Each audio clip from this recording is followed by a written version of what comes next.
Today we are going to talk about the diminished 7 chord for guitar. I am going to show you 4 ways to play it on your instrument, and all 4 of them are movable chords, so you can play the diminished 7 chord everywhere you can reach on your guitar neck. Before we even go to the guitar, I'd like to start by looking at the keyboard because it's easy to see the notes visually. The diminished 7 chord is made up of a stack of minor third intervals.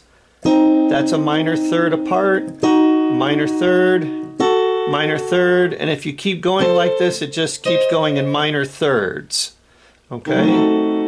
Now, because of the symmetry of minor thirds, there are exactly 4 of them, and then it repeats in the next octave.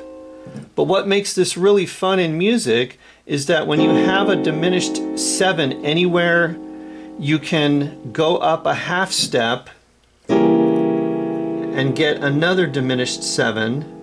You go up one more half step, you get a third diminished 7. But if you go up one more half step, meaning, for the 4th time, now you are playing the exact same notes where you started in the first place. So, in other words, there are only 3 diminished 7 chords. Making the diminished 7 chord starting on the bottom E string, it's going to look like this. We're going to have E3, A4, use your pinky for that one, D2, and G3. Okay? It's not really hard to finger it, but if you're not used to using your pinky, this will be challenging. Okay, and that is a G diminished chord.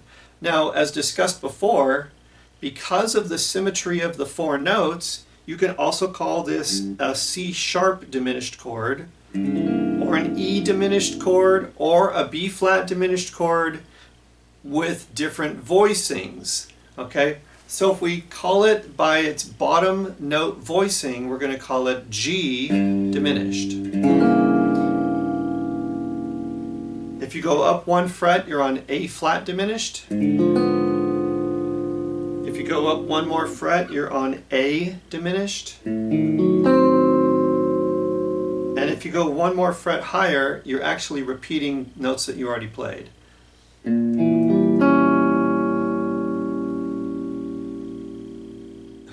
Now we are going to play the diminished 7 chord starting on the A string, or in other words, the A string is the bottom note. I do use this voicing kind of a lot because let's say I'm on a bar chord like a C, and then the next chord might be C sharp diminished, and then often the next chord is a D minor. At least in jazz music, this is one of the popular turnarounds. Okay, so that diminished chord was the 2nd chord in that progression.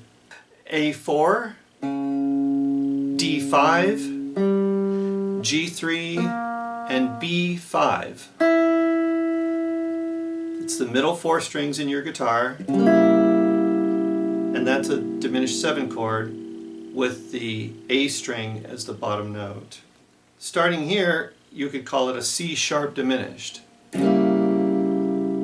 If we go 1 fret higher, it's a D diminished. 1 fret higher, E flat diminished. And then 1 fret higher, it starts over again with the name E diminished, but it's the same exact notes as the C sharp diminished.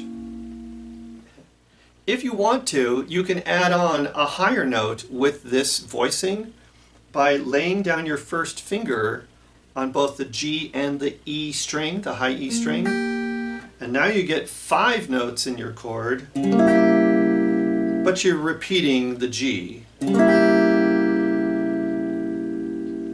Okay? It's just another voicing of the same chords. But if you really need 5 notes, this is a good way to do it. I'm going to show you two ways to make the diminished 7 chord, starting on the D string. And the first one is actually just kind of a rip-off of what I just showed you on the A string, using this voicing here, but omitting the bottom A string. Let's just use the top 4 strings: D5, G3, B5, and E3. The only problem with this particular voicing is that it's actually a 3-note diminished chord and not a 4-note diminished chord. So you could argue that this is not a diminished 7 chord because we're missing one note. So let's call it by its bottom note, which is G diminished, A flat diminished, A diminished, B flat diminished, B diminished, and so forth, C diminished. The last voicing that I want to show you today also starts on the D string, and it's also a good, easy go-to chord. It's probably the one that I use the most because for me it's easy to find and get my fingers where they belong. Let's start with D2, which is an E. So if we go with D2, then G3, then B2, and E3, we have the 4 notes of an E diminished 7 chord.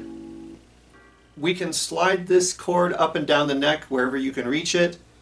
F diminished is going to start on fret 3, F sharp diminished,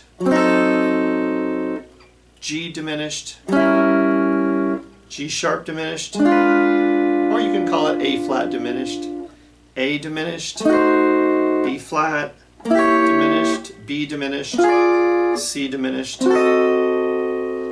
If the song allows you to stay on this chord long enough, you can have fun sliding it up and down the neck. Like this, you can do, and then slide up 3.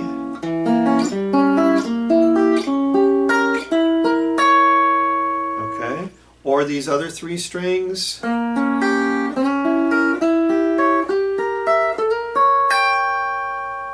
And you can try to get a little tricky with it and maybe go like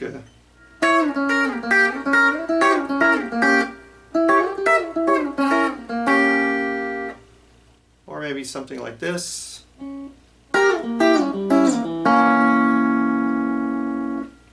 It's the same chord, I'm just moving it into different places on the neck. Let's play a diminished 7 arpeggio starting on the bottom string. This means 1 note at a time.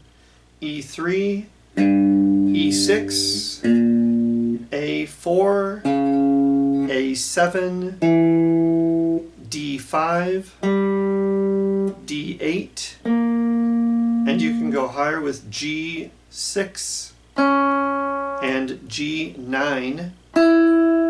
If you want to continue higher, you're going to have to make a shift and play B8, B11, then E9, and you can reach E12 easily. Any notes higher than that, you'll need to slide up. Okay, let's try going backwards.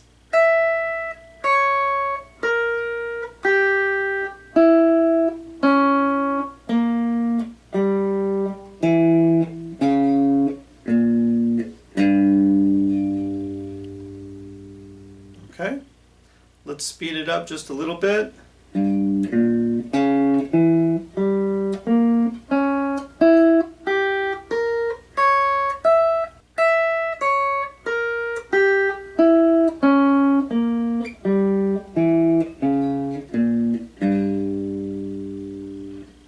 And all of those notes fall into the G diminished 7 chord. Just to repeat myself, it's the same thing as B flat diminished, C sharp diminished, and E diminished in different voicings or different inversions. If we go up 1 fret, we're on A flat diminished.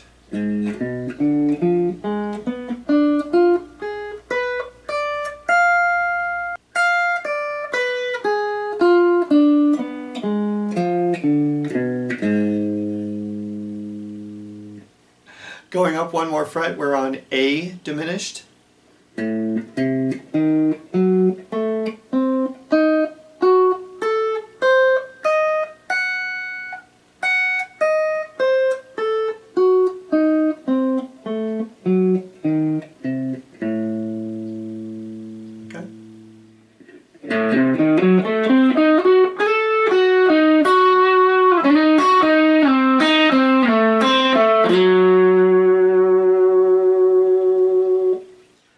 Let me try to demonstrate one of the many uses of the diminished chord as a cadence from a B7 chord and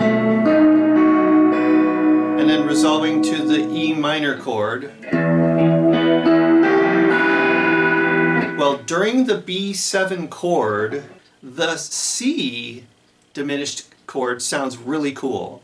So it's only a half step higher in diminished. Watch what I'm doing here. We've got the 1, 3, 5 from the B, and then the 7 is an A, but already you've started your diminished chord just with these 3 notes. So now we're going to continue that diminished chord. Alright, so pretend like you're hearing this in the background, and then for the lead you can start with, okay, like that, and then we're going to keep on going higher. Alright, here we go.